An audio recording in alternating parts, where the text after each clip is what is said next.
안녕하십니까. 만화공인중개사의 저자 이용훈입니다. 오늘은 공인중개사 법령 및 중개실무 제19강 시간으로서 저번 시간에 이어서 부동산 거래 신고 등에 관한 법률 뒷부분을 같이 공부하도록 하겠습니다. 자, 오늘은 이 신고서 등이 제출된과 신고 후 거래계약 해지 등 3. 신고 내용의 정정 신청과 변경 신고 4. 신고 내용의 검증 등 5. 신고 내용의 조사 6. 부동산 거래의 신고 위반 시 벌칙에 대해서 같이 알아보도록 하겠습니다. 먼저 이 신고서 등의 제출대행과 신고 후 거래계약 해지 등. 먼저 제출대행과 관련해서 거래계약 신고의 위임이 가능합니다. 신고의 위임.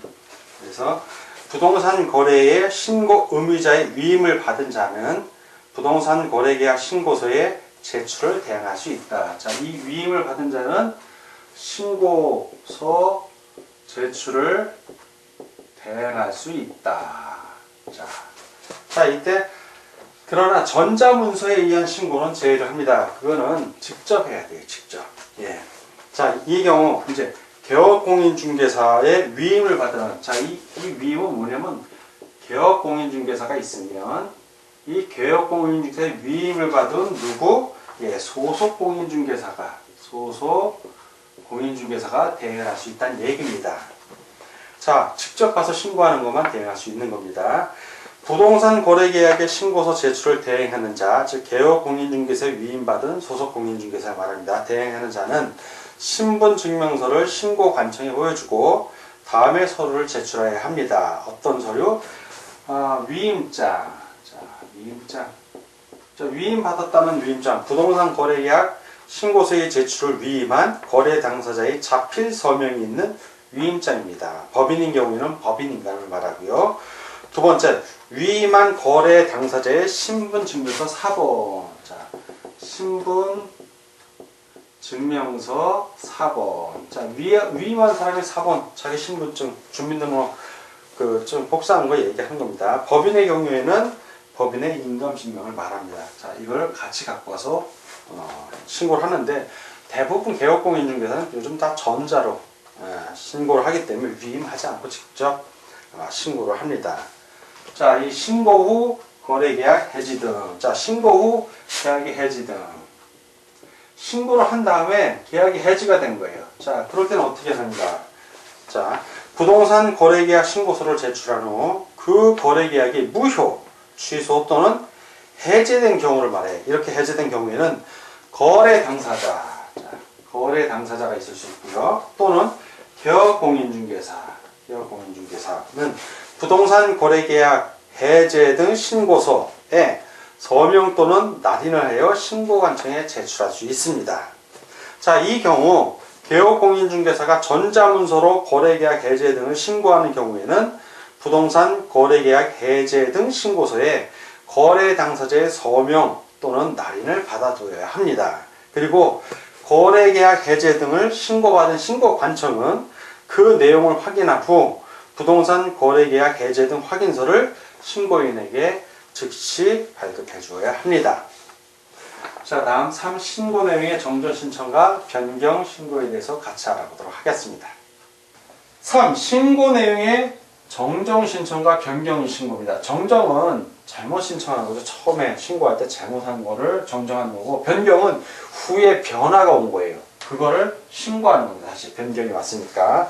하나 먼저 정정 신청에 있어서 정정 신청할 수 있는 내용이 있겠죠. 어떤 거냐면 부동산 거래 또는 주택 거래에 관하여 신고한 내용 중 다음에 해당되는 내용이 잘못 기재된 경우에는 정정 신청할 수 있다. 정정에서 제일 중요한 거는 잘못 기재된 거예요. 예, 잘못 기재된 것. 자, 이런 잘못 기재된 거는 정정 신청을 할 수 있는데 무조건 다 하는 건 아니고 해당되는 목록을 딱 법에 정해놨습니다. 어떤 걸 하냐면 첫 번째, 매수인 또는 매도인의 인적사항 및 거래 지분. 그래서 이름을 잘못 적을 수 있잖아요. 그러면 정정 신청을 하는 겁니다. 어떤 거냐면 매수인 또는 매도인의 인적사항 및 거래 지분. 자, 지분 표시가 잘못될 수 있잖아요. 그런 것들 정정 신청할 수 있고, 두 번째, 거래 대상 부동산의 소재는 토지의 지모, 면적, 건축물, 면적 및 대지권 비율. 자, 그 지목, 면적 등 이렇게 표현하겠습니다. 이런 것들 잘못 표시되어 있으면 정정 신청할 수 있습니다. 세 번째, 거래 대상 건축물의 종류. 자, 건축물의 종류를 잘못 적으면 정정할 수 있습니다. 네 번째, 계약 대상 부동산 등의 면적. 자, 면적을 잘못 적었으면 면적도 정정할 수 있습니다. 다섯 번째, 개업 공인중개사의 사무소 소재지. 이걸 잘못 적은 거예요. 그러면 그 사무소 소재지도 정정할 수 있습니다. 이거는 다 잘못 적어서 정정을 하는 거예요. 정정을 하는 겁니다. 자, 변경 신고는 이미 신고했는데 중간에 변화가 온 겁니다. 그래서 따로 변경해서 신고한다는 겁니다. 즉, 부동산 거래 계약을 신고를 한 후에 다음의 내용이 변경된 경우에 그 등기 신청 전, 이 핵심은 변경이 아니라 등기를 하기 전, 등기 신청 전에 부동산 거래 계약 변경 신고를 하는 겁니다. 등기 신청 전에 변경 신고를 하는 거예요. 신고는 했고 등기 신청을 아직 안 했을 때 그때 한다는 얘기입니다. 자, 8가지가 나오는데 첫 번째는 거래 지분이에요. 거래 지분의 변경이 온 겁니다. 아까 잘못 기재한 거였고 정정은 이거는 변화가 온 거예요. 변화가 변경돼서. 두 번째, 계약 대상 부동산 등의 면적. 두 번째는 면적이에요. 면적에 변화가 온 겁니다. 세 번째, 계약의 조건이나 기한. 자, 조건이나 기한 이 등의 변경이 온 거고, 네 번째는 거래 금액. 자, 금액에 변화가 온 겁니다. 금액이 올라갈 수도 있고 내려갈 수도 있고요. 다섯 번째, 중도금 및 지급일. 자, 중도금하고 그 지급하는 날이 있을 거 아니에요. 지급일에 변경이 왔을 때. 여섯 번째, 잔금 및 지급일. 잔금이 얼마고 또 잔금 지급일이 변경이 왔을 때. 자, 일곱 번째는 공동 매수의 경우 매수인의 변경. 즉, 매수인이 추가되거나 교체는 제외합니다. 이거 중요한 거예요. 매수인이 추가나 교체는 제외하고 그 공동 매수의 경우 매수인이 변경된 경우. 자, 공동 매수의 매수인 변경. 추가는 안 됩니다. 교체도 안 되고. 여덟 번째, 다수의 물건을 거래하는 경우 일부 부동산 등의 변경. 부동산의 추가나 교체는 제외하고 그냥 다수의 물건을 거래할 때 일부 부동산 등의 변경. 일부입니다. 부동산 일부가 변경되는 거예요. 여러 개 다수의 물건을 거래하다가. 자, 이렇게 8가지 사항이 변경이 오면 등기 신청 전에 변경의 신고가 가능한 겁니다. 등기 신청 전인 거 꼭 주의하시기 바랍니다. 자, 이번에는 신고 내용의 검증 등에 대해서 같이 알아보도록 하겠습니다.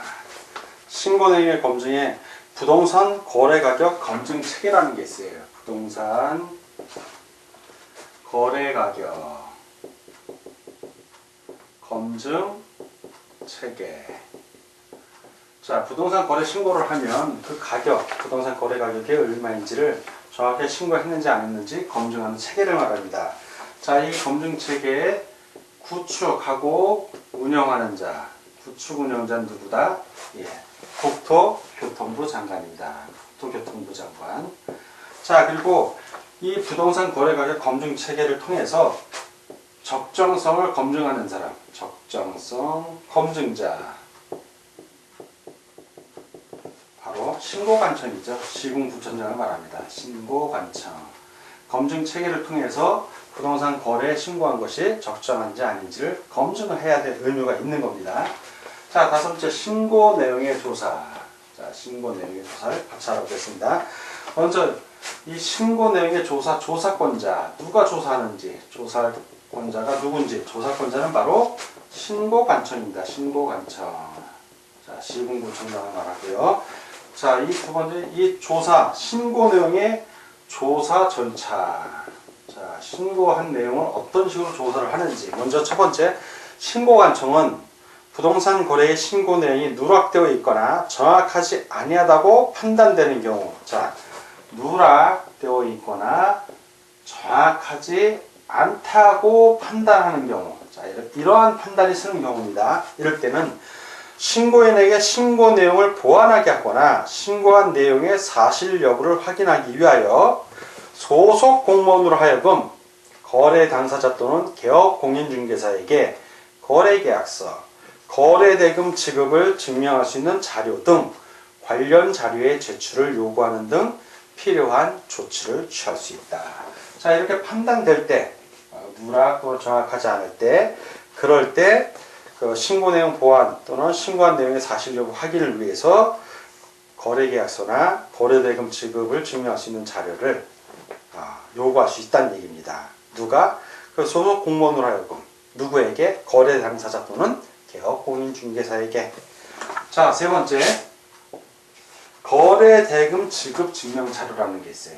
거래대금, 돈 제일 중요한 거죠. 거래대금 지급을 증명하는, 자, 거래대금 지급을 증명하는 자료. 자, 거래대금 지급 자료, 신고관청은 거래대금 지급을 증명할 수 있는 다음의 자료를 제출하도록 요구할 수 있다. 첫째, 거래대금의 지급을 확인할 수 있는 입금표 또는 통장 사본. 자, 입금표 또는 통장 사본을 제출하게 할 수 있겠고요. 두 번째, 매수인이 거래대금의 지급을 위한 대출, 정기예금 등의 만기 수령 또는 해약, 주식, 채권 등의 처분을 증명할 수 있는 자료. 자, 그래서 정기예금, 자기가 받은 돈이 있을 거 아니에요. 예금한 돈, 그 만기 수령 또는 해약을 했던가.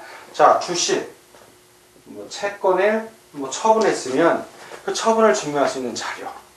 자, 세 번째, 매도인이 매수인으로부터 받은 거래대금을 예금 외의 다른 용도로 지출한 경우 이를 증명할 수 있는 자료. 자, 매도인이 매수인으로부터 받은 거래대금을 예금 외의 다른 용도로 지출한 경우에 다른 부동산을 샀다든가 아니면 주식을 샀다든가 아니면 대출금을 상환했다든가 그런 걸 증명할 수 있는 자료를 말합니다. 네 번째, 그 밖에 거래 당사자 간에 거래 대금을 주고받은 것을 증명할 수 있는 자료. 이러한 네 가지 거래 대금 지급 증명 자료의 제출을 요구할 수 있습니다. 다음 여섯 번째, 부동산 거래의 신고 위반 시 벌칙에 대해서 같이 알아보도록 하겠습니다. 자, 이번에는 6. 부동산 거래의 신고 위반 시 벌칙. 자, 이 벌칙은 크게 세 가지로 나뉩니다. 첫 번째는 3,000만 원 이하의 과태료. 자, 두 번째는 500만 원 이하의 과태료 부과. 자, 그리고 세 번째는 취득가액 100분의 5, 5%죠. 취득가액의 5% 이하에 상당하는 금액의 과태료 부과. 자, 이렇게 세 가지는 아닌데, 첫 번째, 3,000만 원 이하의 과태료 부과는 이게 한 가지 경우가 있죠. 한 가지 경우. 거래대금 지급 증명 자료. 자, 거래대금 지급 증명 자료. 자, 이 거래대금 지급 증명 자료가 제일 중요해요. 그 자료를 제출하지 아니하거나 거짓으로 제출한 자 또는 그 밖의 필요한 조치를 이행하지 않는 자. 이 거래대금 지급 증명 자료와 관련돼서 제출하지 아니한 자는 3,000만 원 이하의 과태료에 처해집니다. 자, 두 번째, 500만 원 이하의 과태료. 첫째, 부동산 거래의 신고를 하지 아니한 거래 당사자. 물론 공동신고를 거부한 자도 포함합니다. 또는 개업 공인중개사. 자, 이거는 거래 신고를 하지 아니한 자. 두 번째는 개업 공인중개사에게 부동산 거래 신고를 하지 아니하게 하거나 거짓된 내용을 신고하도록 요구한 자. 거짓된 거죠. 거짓된 신고를 요구한 자. 거짓 요구. 자, 세 번째는 부동산 거래 신고에 대하여 거짓 신고를 조장하거나 방조한 자. 거짓 신고 조장, 방조 이런 자. 500만 원 이하의 과태료에 처해집니다. 네 번째, 거래 대금 지급 증명 자료 외의 자료. 이 자료가 아니라 이거 외의 자료. 자, 거래 대금 지급 증명 외의 자료를 제출하지 아니하거나 거짓으로 자료를 제출한 자. 이러한 경우에는 500만 원 이하의 과태료에 처해집니다. 자, 세 번째, 취득가액 5% 이하에 상당하는 금액의 과태료. 어떤 경우냐? 부동산 거래 신고를 거짓으로 한다. 이거는 아예 거짓으로 신고를 했어요. 아예 거짓으로. 방조도 아니고 요구한 것도 아니고 거짓으로 신고한 겁니다.